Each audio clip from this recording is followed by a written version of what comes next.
प्यारे बच्चों, क्लास 12 की एनसीईआरटी फिजिक्स में आप सभी का स्वागत है। आज का यह वीडियो आपकी फिजिक्स यूनिट 1 से बनाया जा रहा है, जो कि परीक्षा की दृष्टि से बहुत ही इम्पोर्टेंट प्रश्न है। तो प्रश्न देखते हैं ध्यान से कि एक वैद्युत द्विध्रुव के कारण अक्षीय स्थिति में किसी बिंदु पर विद्युत विभव का व्यंजक ज्ञात कीजिए। क्लियर है? किसी वैद्युत द्विध्रुव के कारण अक्षीय स्थिति में किसी बिंदु पर विद्युत विभव का व्यंजक ज्ञात कीजिए। कोई कंफ्यूज होने की जरूरत नहीं है बच्चे। बहुत सारे बच्चों को मैंने देखा कंफ्यूज हो जाते हैं। क्यों? क्योंकि ये अक्षीय स्थिति में विद्युत क्षेत्र की तीव्रता का भी व्यंजक है, चुंबकीय क्षेत्र की तीव्रता का भी व्यंजक है और विद्युत विभव का भी व्यंजक है। तो ध्यान से देखिए, आप विद्युत विभव के लिए व्यंजक ज्ञात करना है। क्लियर है? तो अब पर एक साल इसमें 2018 में इस प्रकार प्रश्न पूछ लिया गया था कि वैद्युत द्विध्रुव किसे कहते हैं, और किसी एक वैद्युत द्विध्रुव के कारण अक्षीय स्थिति में किसी बिंदु पर विद्युत विभव के लिए व्यंजक ज्ञात कीजिए। तो सबसे पहले हम वैद्युत द्विध्रुव किसे कहते हैं ये जानते हैं। ये रही आपकी वैद्युत द्विध्रुव की परिभाषा कि यदि समान परिमाण के दो विजातीय आवेश अल्प दूरी पर स्थित है तो इस निकाय को वैद्युत द्विध्रुव कहते हैं। क्या कहते हैं इसे? वैद्युत द्विध्रुव कहते हैं। अर्थात जो समान परिमाण के दो विजातीय आवेश रहेंगे, प्लस क्यू आवेश और एक तरफ रहेगा माइनस क्यू आवेश, और ये थोड़ी अल्प दूरी पर स्थित रहेंगे, तो इस निकाय को पूरा जो बना हुआ निकाय बनेगा या तंत्र बनेगा, इस तंत्र को ही वैद्युत द्विध्रुव कहते हैं। ये मैंने पिछली वीडियो में पहले बता चुका हूं। यदि आपने नहीं किया हो तो आप स्क्रीनशॉट आप ले सकते हैं यहाँ से। अब देखिए, हम इसके लिए व्यंजक ज्ञात करते हैं वैद्युत द्विध्रुव के कारण विद्युत विभव के लिए। तो हमने मान अभी जाना कि कोई विजातीय आवेश एक दूसरे से कितनी दूरी पर होंगे? अल्प दूरी पर होंगे, तो इस निकाय को ही विद्युत द्विध्रुव कहते हैं। तो यहाँ पर देखिए, माना कि ये भी कोई वैद्युत द्विध्रुव है जो किससे मिलकर बना है? माइनस क्यू आवेश और प्लस क्यू आवेश से मिलकर, माइनस क्यू आवेश और प्लस क्यू आवेश से मिलकर बना है।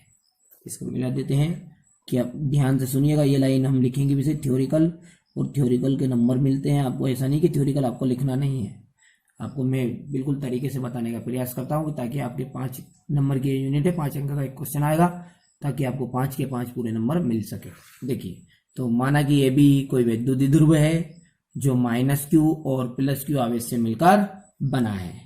इन दोनों आवेशों की जो बीच की दूरी है ना, लंबाई, ये यहाँ से यहाँ तक की ये दूरी है 12। मान लिया यहाँ से यहाँ तक की दूरी कितनी है इनकी? 12 है। क्लियर है? और इतना समझ में आ रहा है?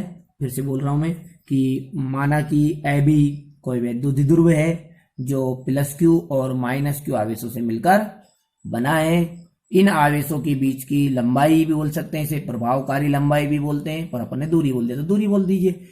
इन दोनों आवेशों के बीच की दूरी कितनी है? 12 है। अब मान के चलते हैं ये वैद्युत द्विध्रुव है, ये ए बी है, इसका वैद्युत द्विध्रुव का मध्य बिंदु ये सेंटर पॉइंट ओ है। अब इस ओ से आर दूरी पर, इससे इस ओ से आर दूरी पर, यहां से दूरी बना रहे अपन इसकी, ओ से कितनी दूरी पर? आर दूरी पर ये। अब इसकी सीध में ही बनाएंगे यहाँ पे, तो कोई बिंदु क्या है? पी स्थित है, जिस पर ही हमको क्या करना है? विद्युत विभव ज्ञात करना। ध्यान से सुनिएगा बच्चों, कंफ्यूज होने की जरूरत नहीं है, मेरा पूरा सहयोग रहेगा आपके लिए। वहां पर जो हमने पहले वीडियो देखा था वो विद्युत क्षेत्र की तीव्रता का है, पर हम ज्ञात करना है अब हमें कि विद्युत विभव। तो देखिए, तो इसको मिला भी दीजिए। क्लियर है? देखिए, अब तक क्या किया हमने कि माना कि ए बी कोई वैद्युत द्विध्रुव है जो माइनस क्यू और प्लस क्यू आवेश से मिलकर बना है। इन आवेशों के बीच की लंबाई या दूरी 12 है, और ए बी के मध्य बिंदु ओ से आर दूरी पर कोई बिंदु पी स्थित है। जब इसकी आर दूरी हो गई तो यहां पर ये देखिए, ये मध्य बिंदु बोल रहे हैं, और मध्य बिंदु के हिसाब से ये इसका मध्य बिंदु हो गया वैद्युत द्विध्रुव का। अब मध्य का मतलब होता है कि बीच सेंटर, तो ये 12 था, इसको 2 हिस्सों में बांट दिया इसने। इधर हिस्सा एक एल रह गया, इधर एल रह गया, यानी कि 2l रह गया। सही में आ गया यहाँ तक? पक्का? अब इसके बाद में बस यहाँ तक गौर से देखिएगा। और हम आपसे पूछ रहे हैं कि ए से लगा के पी तक की दूरी चाहिए मुझे, ए से लगा तक के पी तक की। तो देखिए मेरा हाथ देखिए गौर से यहाँ तक का, और यहां से यहां तक की जो दूरी है ये तो हो गया पूरा, और यहां से यहां तक की जो दूरी दिख रही है आपको, देख बताइए ए ओ, देखिए गौर से, ए ओ कितनी है, एल है, और ओ से लगा के पी तक की दूरी गौर से बताओ, आर है। नहीं सही मारा है, मतलब यहां से यहां तक की दूरी होगी आर और इधर की होगी एल, तो बन गई क्या, आर प्लस एल। लिख दूं तो ये एपी की दूरी बन गई हमारी आर प्लस एल। ध्यान से समझिएगा, ये सूत्र में आएगा और डायरेक्ट हम लिखेंगे, वहां पे समझ में आना चाहिए आपको। आर प्लस एल, ये किसकी दूरी है, ए से लगा के पी तक की। अब ये क्यों ज्ञात कर रहे हैं, ये इसलिए ज्ञात कर रहे हैं क्योंकि हम एक बार माइनस क्यू आवेश के कारण बिंदु पी पर विद्युत विभव ज्ञात करेंगे, एक बार हम प्लस क्यू आवेश के कारण बिंदु पी पर विद्युत विभव ज्ञात करेंगे, और फिर दोनों को ऐड कर देंगे, बस आंसर आ जाएगा। फिर से सुनिए, एक बार हम माइनस क्यू आवेश के कारण बिंदु पी पर विद्युत विभव ज्ञात करेंगे, और एक बार प्लस क्यू आवेश के कारण बिंदु पी पर विद्युत विभव ज्ञात करेंगे, और अंत में जो परिणामी विद्युत विभव रहेगा वो दोनों जुड़ जाएगा और आंसर आ जाएगा। देखिए, तो इस कारण से ए से लगा के पी तक की दूरी चाहिएगी, क्योंकि यहां से पी तक दूर चाहिए, तो कितनी बनी, आर प्लस एल। और मैं बता रहा हूं कि बी से पी तक, अब ये देखिए गौर से, बी से पी तक, तो देखिए यहां से यहां तक ये जो पूरे लाल लाल कलर आपको दिख रहा है, ये कितना है, आर है, आर है, और यहां से ये एल है। तो जिस प्रकार ये पूरा आर था और इधर का एल था, तो आर प्लस एल किया, उसी प्रकार पूरा आर है और यहां का इतना एल है, तो अब घटा देंगे तो आर माइनस एल बन जाएगा, यानी कि बीपी का जो मान बनेगा हमारा, यहां से यहां तक का आर माइनस एल बनेगा। सही में आ रहा है, क्लियर है। अभी तक चित्र को निश्चिंत रहिए, मैं पूरा एक एक चीज को बिल्कुल समझाऊंगा, आपको सही में आए। मैंने अभी तक ये किया है कि माना कि ए बी कोई वैद्युत द्विध्रुव है जो माइनस क्यू और प्लस क्यू आवेशों से मिलकर बना है, इनके बीच की दूरी, इन आवेशों के बीच की दूरी क्या है, 2l है, और ए बी के मध्य बिंदु ओ से आर दूरी पर कोई बिंदु पी स्थित है, जिस पर हमें विद्युत विभव ज्ञात करना है। बस हो गया इतना। अब इसके बाद में मैंने एपी का मान ज्ञात करने का प्रयास किया, तो एपी का मान बन गया हमारा आर प्लस एल, और फिर बीपी का मान बन गया आर माइनस एल। बस अब इतना आप लिख लीजिए, और इतना लिखने के बाद में हम आगे बढ़ेंगे। क्लियर, ये आपका प्रश्न है, और ये कलर के लीड से थोड़ा सा था, इसका आंसर नहीं समझ में आ रहा, तो ये आप इसका चित्र का स्क्रीन शॉट ले लीजिए, ये रहा आपका चित्र है। क्लियर है, ले लिया स्क्रीन शॉट, और ये हमने इसकी थ्योरिकल लाइन लिख ली पहले। माना कि ये भी कोई विद्युत द्विध्रुव है जो प्लस क्यू माइनस क्यू आवेश से मिलकर बना है, और इनके आवेशों के बीच की दूरी 2l है। अब पैराग्राफ बदल के लिखना मस्त तरीके से ऐसा, ए बी के मध्य बिंदु ओ से आर दूरी पर कोई बिंदु पी अक्षीय स्थिति में स्थित है, जिस पर हमें विद्युत विभव ज्ञात करना है। अब देखिए, एक बार हम प्लस क्यू आवेश के कारण बिंदु पी पर विद्युत विभव निकालेंगे, और एक बार हम माइनस क्यू आवेश के कारण विद्युत विभव निकालेंगे। तो ये मैंने लिख लिया है। देखिए, पहले हम प्लस क्यू आवेश के कारण निकालेंगे, आप चाहे तो माइनस क्यू आवेश के कारण भी पहले निकाल सकते, ऐसा कुछ नहीं है। देखिए, तो पर प्लस क्यू आवेश के कारण बिंदु पी पर विद्युत विभव, तो विद्युत विभव का जो सूत्र है हमारा, वो सूत्र हमने पिछले वीडियो में सीख लिया है। क्या सूत्र निकला था हमारा कि 1/4 पाई एप्सिलॉन इंटू क्यू बटा आर। आर जो होता है वो होता है दूरी पर, बट हमारा गौर से देखिएगा आप, तो यहाँ पर ये जो किसके कारण है, प्लस क्यू आवेश के कारण, तो प्लस क्यू आवेश ये रहा आपका, और प्लस क्यू आवेश के कारण जो विद्युत विभव है, सॉरी उसकी जो दूरी है वहाँ से, तो प्लस क्यू आवेश के कारण जो दूरी है, तो ये यहाँ से लगा के यहाँ तक बीपी है, और बीपी की दूरी कितनी बनी हमारी, आर माइनस एल। इस कारण से यहाँ पर मैंने लिख दिया आर माइनस एल।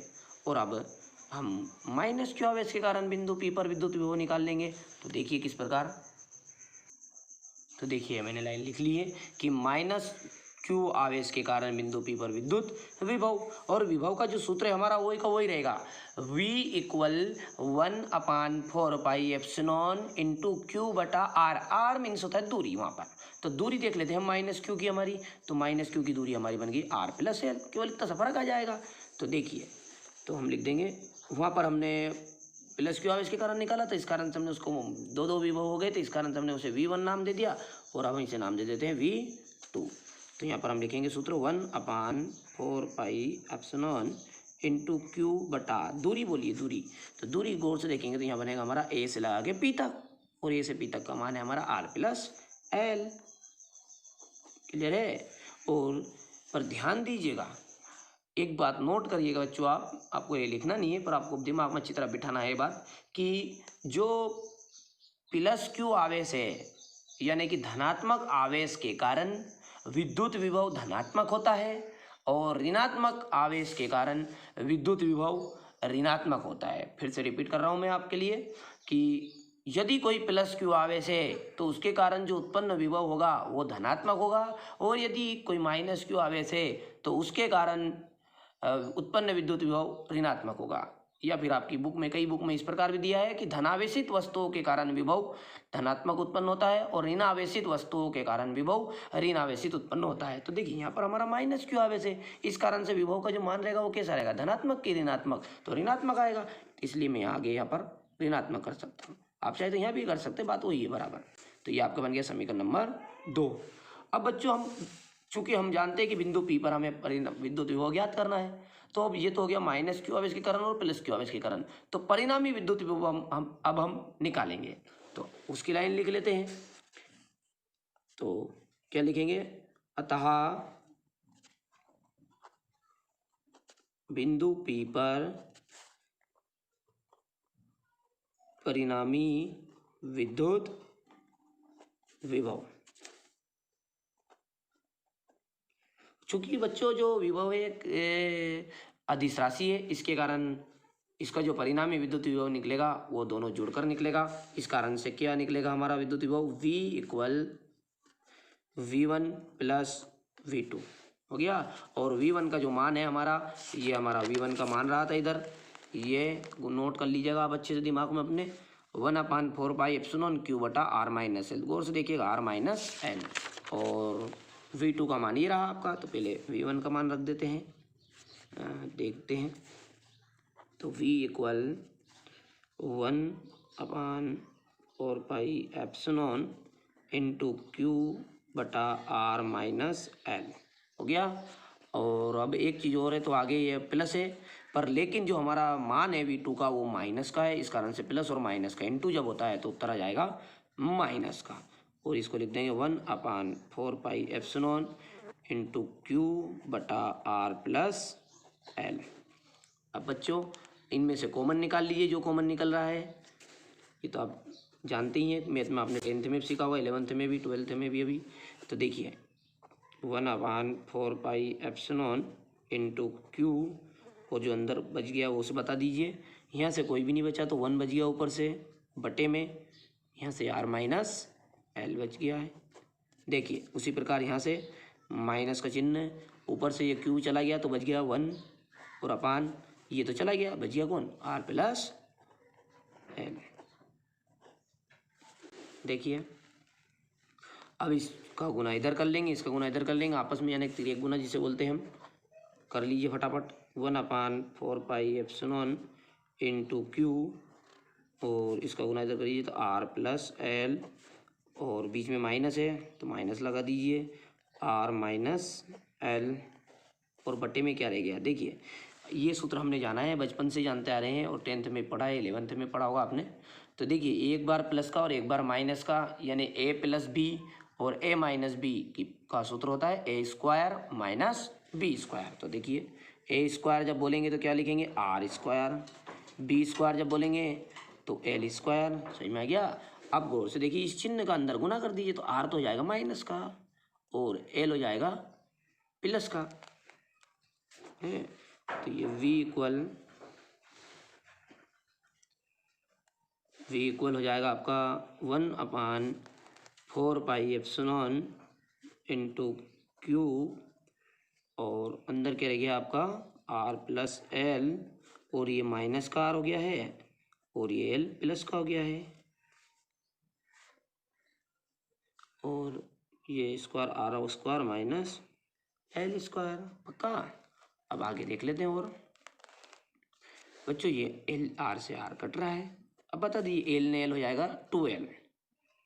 तो आपका निकल कर क्या आया है, V इज इक्वल 1/4πε/Q, और देखिए ये एल और एल कितना हो गया, तो इंटू करके 2L, और बट्टे में क्या आ गया है R square minus L square. देखिए बच्चों मैं आराम से बता रहा हूँ इसलिए कि आपको अच्छे समझ में आ जाए, है एक एक चीज़ आपको कन्फ्यूज नहीं रहे, रटना नहीं है आपको फिजिक्स। देखिए तो अब एक सूत्र यहाँ पर एक निकल के आ रहा है, होता है द्विध्रुव आघूर्ण। और द्विध्रुव आघूर्ण हमने पहले जान लिया है कि उसका सूत्र होता है P is equal to Q L. तो टू भी है, क्यू भी है और एल भी है, तो इन तीनों की जगह अब क्या जाएगा, द्विध्रुव आघूर्ण। और इसे किससे प्रदर्शित करते हैं, P से। तो देखिए उसे भी लिख ले दीजिए। तो V इज इक्वल 1/4πε इंटू, इसकी जगह पर आ गया P और बटे में R² माइनस L²। और यहाँ पर आप चूंकि करके लिख दीजिएगा, चूंकि P बराबरी पे कितना होता है 2QL, बस इतना ही बहुत है। और अब इसके आगे मैं पेज बदल रहा हूँ, इतना समझ में आ चुका होगा आपको, मैं पहले इतना दोहरा देता हूँ आपके लिए। देखिए प्यारे बच्चों, हमने क्या किया है, सिर्फ वो तो थ्योरिकल तो आपने लिख लिया होगा, इसके बाद में यहाँ से स्टार्ट किया है। देखिए एक बार प्लस क्यू आवेश के कारण बिंदु P पर विद्युत विभव ज्ञात किया, एक बार माइनस क्यू आवेश के कारण बिंदु P पर विद्युत विभव ज्ञात किया। तो जब प्लस क्यू आवेश के कारण बिंदु P पर विद्युत विभव ज्ञात किया था तो हमने लिखा था कि 1/4πε बटा R। R का मतलब था दूरी, दूरी हमारी है R-L। तो इस प्रकार ये हमारा समीकरण नंबर 1 आ गया था। अब इसके बाद में हमने एक बार माइनस क्यू आवेश के कारण बिंदु P पर विद्युत विभव ज्ञात किया, ये माइनस क्यू आवेश के कारण। तो उत्तर आया था हमारा 1/4πε बटा वहाँ, यहाँ भी दूरी, क्योंकि सूत्र विभव का तो एक ही रहेगा, पर दूरी है R+L। पर बच्चों में नोटिस करवाया आपको कि धनात्मक आवेश के कारण विद्युत विभव धनात्मक होता है और ऋणात्मक आवेश के कारण विद्युत विभव ऋणात्मक होता है, इस कारण से ये ऋणात्मक हो गया। चलिए अब बिंदु P पर विद्युत विभव, जो परिणामी विद्युत विभव था, वो क्या किया, V1 + V2। और V1 का मान हमने लिखा है 1/4πε इंटू Q बटा R-L। ये प्लस का था, पर ये यहाँ पर हमारा जो V2 का मान है वो किसका है, माइनस का, इस कारण से माइनस हो गया और इस सूत्र लिख दिया। लिखने के बाद में हमने 1/4πε Q कॉमन निकाल लिया, अंदर जो बचा वो बच गया हमारा 1/R-L और R+L बटे में। देखिए तो इस प्रकार फिर हमने इसका तिर्यक गुना कर लिया, तिर्यक गुना करने के बाद में ये R+L हो गया, इधर R-L हो गया, और ये a की घात 2 माइनस b की घात 2 का सूत्र बन गया। सूत्र बनने के बाद में इस चिन्ह का हमने अंदर गुना किया, तो ये हो गया आपका प्लस का था माइनस का, माइनस का तो जो प्लस का, तो R से R कैंसिल हो गया, 2 L और L जुड़ गए, तो L और L मिलके कितने बन गए, 2L बन गए। तो ये Q था वैसा ही वैसा। देखिए ये तो वैसा ही वैसा ही 1/4πε Q और L 2L और ये R² माइनस L²। और आगे जब बढ़ाया हमने तो V बराबर ही पे 1/4πε और P इज इक्वल EP बटा R² माइनस L² हो गया, क्योंकि यदि द्विध्रुव का सूत्र होता है 2QL का।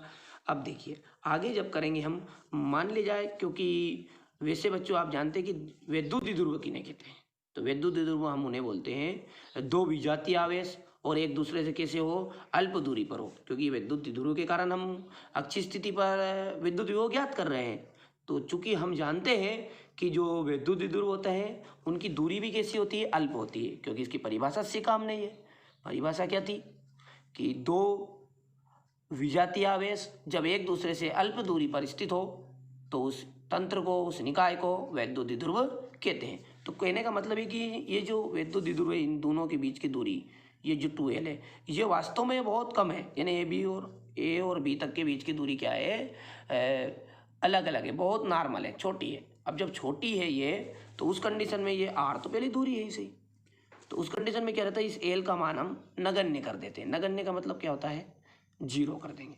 तो 0 कर देंगे तो नोटिस करिएगा आप, जब इसका मान 0 हो जाएगा तो 0 की घात 2, यानी कि ये तो फिनिश हो गया पूरा। अब जो बचा वो बता दीजिए। तो V इक्वल 1/4πε और इंटू P बटा R², यही हमारा आंसर आएगा। अब मैं इसको लिख लेता हूँ। ये देखिए मैंने लिख लिया है। यदि R जो है बहुत बड़ा है किससे, L की तुलना में, तो वैसे वास्तव में जो R हमारी दूरी है, अल्प जो द्विध्रुव है, विद्युत द्विध्रुव, उनके बीच की दूरी अल्प होती है, तो इसके कारण से ये L और छोटा होगा, तो इसके अंदर से इसकी उपेक्षा कर देते हैं। सही मारा आपको, यानी कुल मिलाकर बात ये है कि R बहुत बड़ा है L से, तो इस कंडीशन में L की उपेक्षा कर देते हैं। तो हमारा सूत्र क्या निकला अभी निकल के, कि देखिए फिर से देख लीजिए, इसे यहाँ लिखा है हमारा, ये सूत्र निकल कर आया था, और L की जब उपेक्षा कर देंगे तो ये दबा दिया मैंने, मतलब कुल मिलाकर बात ये खत्म हो गया L। अब बता दीजिए V is equal 1/4π into P बटा R²। तो इसको लिख लीजिए, यहाँ पर लिख लेते हैं इसे। क्या लिखना है कि v is equal 1/4πε into P बटा आर स्क्वायर। चूँकि हम विद्युत विभव का व्यंजक ज्ञात किया है और विद्युत विभव का जो सूत्र होता है वो होता है वोल्ट, तो यहाँ पर आप चाहे तो वोल्ट लिख सकते हैं और लिखना भी है आपको परीक्षा में आए तो। बस यही आपका क्या है अक्षीय स्थिति के लिए व्यंजक है। तो आप लिख सकते हैं अंत में कि अतः यही अभीष्ट व्यंजक है। क्लियर है? तो प्यारे बच्चों, मैंने प्रयास किया आपको सरल तरीके से समझाने का। थोड़ा सा टाइम जरूर ज़्यादा लगता है, पर देखिए बच्चों, मैं बिल्कुल आराम से कराने का प्रयास करूँगा। इस कारण से थोड़ा सा समय ज़्यादा लगता है, बस उसके लिए मैं माफ़ी चाहता हूँ। और यदि आप अच्छे से सीखना चाहते हैं तो मैं आराम से ही पढ़ाऊँगा। जल्दबाजी करेंगे तो समझ में नहीं आएगा आपको। देखिए, तो यहाँ से आप नोट कर लीजिए इसे। ये यहाँ से आप पहला पेज स्क्रीनशॉट ले लीजिए। पहले भी ले चुका हूँ, हालांकि नहीं लिया तो अब ले लीजिए। इसके बाद में ये हमने दूसरा स्क्रीनशॉट ले लीजिएगा आपका, और इसके बाद में एक लाइन रह गई यहाँ पे, तीसरा स्क्रीनशॉट ले लीजिए, इसमें आ जाएगा। हो गया?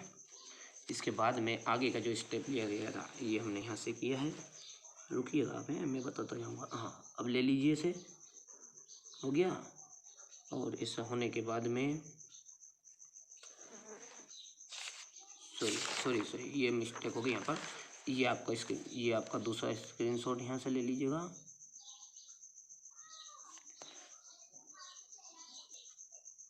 अब आप इसका स्क्रीनशॉट ले लीजिए। ये यहाँ से आपका पहला स्क्रीनशॉट हो गया। उसके बाद में आप ये दूसरा स्क्रीनशॉट ले लीजिएगा। ये यहाँ तक थोड़ा सा रह गया, इसमें समझ जाइएगा आप। ये माना कि विद्युत ध्रुव हैं, ये आ गया आपका, है ना। ये दूसरा स्क्रीनशॉट हो गया है। और इसके बाद में ये आपका यहाँ से माइनस क्यू आवेश के कारण विद्युत विभव के लिए व्यंजक वाले में ये तीसरा हो गया। होने के बाद में अब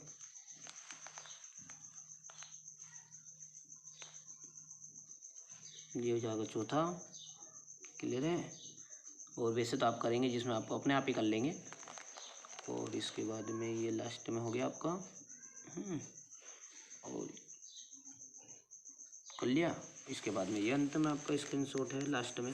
तो प्यारे बच्चों, आप नोट्स बनाते चलिएगा, और यदि समझ में ना आए तो मेरे व्हाट्सएप नंबर पर आप इसे शेयर कर दीजिएगा। ग्रुप में जुड़ जाइएगा और अच्छे से कंप्लीट करिएगा। हैं, जो भी समस्या है मुझे आप कॉल भी कर सकते हैं, व्हाट्सएप पे भी बता सकते हैं। तो बच्चों, मिलते हैं अगले वीडियो में। जब तक आप इन्हें अच्छे से कंप्लीट करिएगा। मेरा प्रयास सिर्फ यही रहेगा कि आप अच्छे से अच्छे अंक लाए।